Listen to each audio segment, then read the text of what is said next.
Oke, kita sambung ya Dokter Ronald. Oke, siap. Tadi mengenai pemeriksaan kolesterol nih dok ya. Ada pemeriksaan kolesterol itu ada berapa macam dok? Kalau kita di sini bisa memeriksa kolesterol total, terus HDL, LDL. LDL. Iya. Sama triglycerid. Ya, kalau profil lipid nanti tambah lagi triglycerid. Profil lipid. Ya. Oke. Biasanya pasien suka tanya tuh, yang lemak baik yang mana, yang lemak jahat yang mana tuh dok? Oh iya. Kalau lemak baik itu adalah yang HDL. HDL yang high density lipoprotein. Itu harusnya jadi tinggi. Kalau yang HDL itu harusnya tinggi. Dia sebaiknya nilainya itu di atas 50 mg per desiliter. Minimal 50. Semakin tinggi semakin baik. Jadi dia punya proteksi ke jantung. Jadi orang yang HDL-nya tinggi kena serangan jantung lebih sedikit. Iya. Kalau yang lemak jahat dok? Nah, lemak jahat itu yang LDL, low density lipoprotein. Jadi kalau harus rendah. Dia tidak boleh lebih dari 130 mg per desiliter.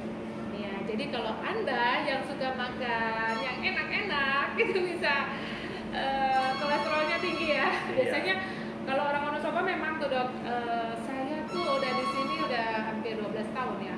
Ternyata namanya itu tempe kemul itu jadi makanan wajib dan pokok pemirsa. Jadi itu enak soalnya. Iya, banyak lemak jenuhnya.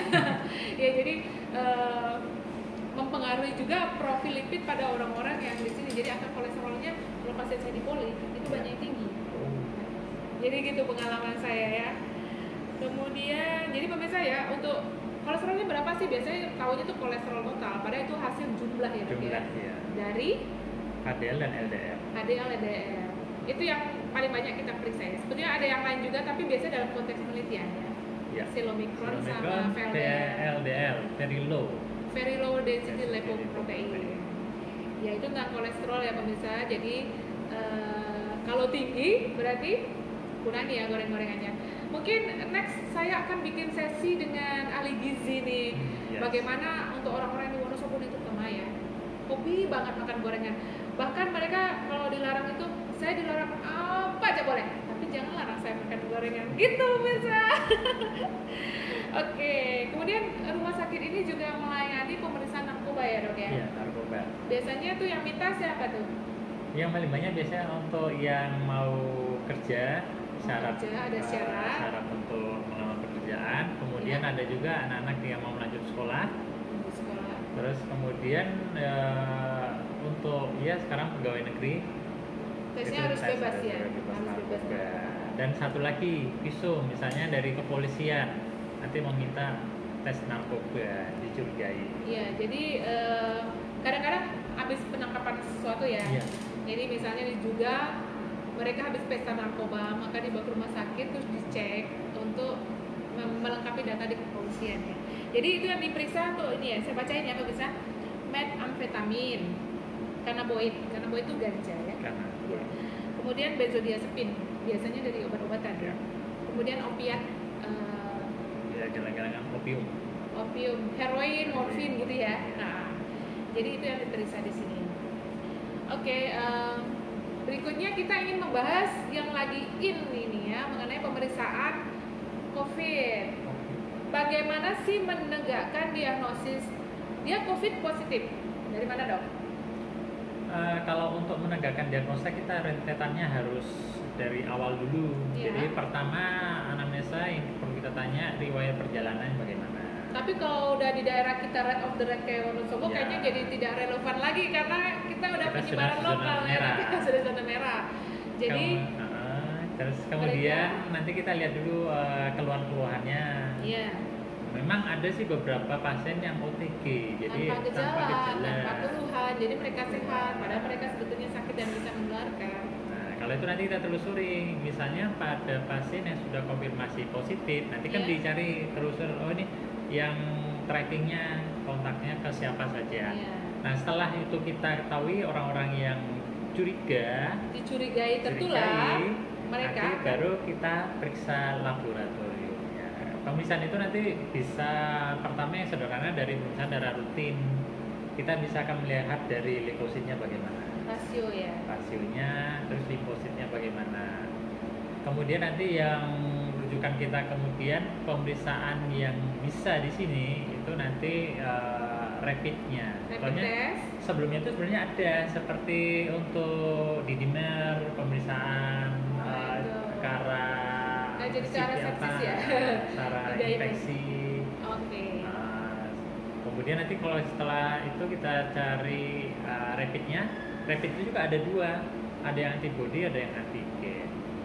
Kalau yang antibody nanti kita melihat di dalam tubuh itu sudah terbentuk antibody nggak terhadap virus itu. Nah, kalau nanti ada, nanti berarti sudah ada infeksi. Cuma kita tidak tahu infeksinya itu akut atau kronis. Akut atau kronis.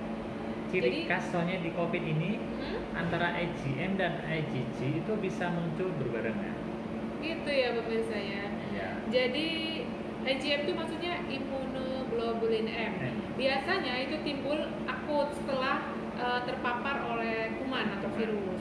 Dan IgG atau immunoglobulin G itu timbul setelah agak berapa lama. Ya dok ya, jadi yang akut dulu, yang M dulu yang muncul biasanya sekitar 4 sampai 8 hari muncul tergantung penyakitnya. Ada yang lebih cepat, ada yang setelah 1 minggu baru muncul. Jadi untuk penegakan diagnosis ada beberapa perusahaan, ini ada rapid, ada PCR, ada TCM. Setelah rapid nanti itu kan nanti tahapannya ke atas untuk gold standard. Jadi standar baku kita adalah pemeriksaan dengan PCR, polymerase chain reaction. Jadi di sini adalah gold standard kita. Cara kerjanya itu adalah kuman yang kita curigai akan kita ambil sampelnya. Biasanya kan kita melakukan dengan swab di 2 tempat ya dok ya? Iya, nasofaring dan orofaring. Jadi di ini hidung, kemudian di belakang ini nih, belakang hidung. Iya, tenggorokan dari sini dari orofaring. Ya. Nah, nanti kan setelah itu kita ambil sampelnya, kita masukkan ke media transport virusnya. Di situ nanti baru kita, kalau di sini kita belum bisa, kita merujuk ke lab rujukan. Lab rujukan yang udah ditunjuk pemerintah ya. Pada minggu lalu saya ngobrol sama Dokter Kenyo, kita udah punya alat TCM yang untuk pemeriksaan TB ya dok ya. Sebetulnya itu bisa dipakai ya. Sebenarnya bisa dipakai. Tapi catering-nya kita nggak punya. Ya. Pendataan itu sebenarnya sudah jauh-jauh hari oleh Kemenkes. Rumah sakit mana itu yang mempunyai alat TCM. Dan kita kemarin didata juga, tapi ada satu alat yang memang kita belum punya. Alat pendukungnya seperti yang disebut BSC, Biosafety Cabinet. Dan BSC itu yang level 2. Kita sudah pesan. Nah, waktu pas pendataan kita belum ada. Setelah data sudah masuk, kita kan tidak dapat bantuan. Akhirnya kita tidak dapat bantuan cartridge. Kemudian kita pengadaan alatnya sudah ada. Nanti kita mengajukan lagi supaya bisa dapat bantuan cartridge-nya. Oke, semoga bisa cepat ya. Karena waktu kita berbicara-bicara dengan Dokter Kenyo, salah satu yang memperlambat pasien jadi lama pulang adalah lambatnya hasilnya keluar. Karena tuh sampai 2 minggu. Kata beliau sih, waktu itu pas pada saat itu ada 2000 sampel yang harus dicek, sedangkan lab hanya mampu memeriksa 150 sampel. Jadi butuh 10 sampai 14 hari kemudian untuk mendapatkan hasil. Padahal sebenarnya pemeriksaannya cepat ya dok ya sebetulnya ya. Paling sekitar 2-3 jam. 2-3 jam selesai. Dan kita sini udah ada alatnya waktu itu. Semoga di Wonosobo bisa punya sendiri ya. Jadi kita langsung nunggu, tinggal telepon, udah jadi dong gitu ya. Kalau sekarang kita teleponnya keluar tuh ngasih tahu hasilnya bagaimana gitu ya. Nah tadi dijelaskan rapid tadi ada yang antigen, ada yang antibody. Kalau antigen itu maksudnya kumannya ya pemirsa. Jadi kalau kita mengetahui diagnosis dari seseorang itu kita bisa menangkap dari hasil kumannya itu ada atau tidak, atau virusnya atau parasitnya ada atau tidak, atau dari jejak yang ditimbulkan oleh infeksi tadi ya, tadi sepertinya IgM, IgG itu tadi ya, itu antibody ya. Jadi itu cara nggak langsung. Kalau cara langsungnya ada tangkap tuh kuman,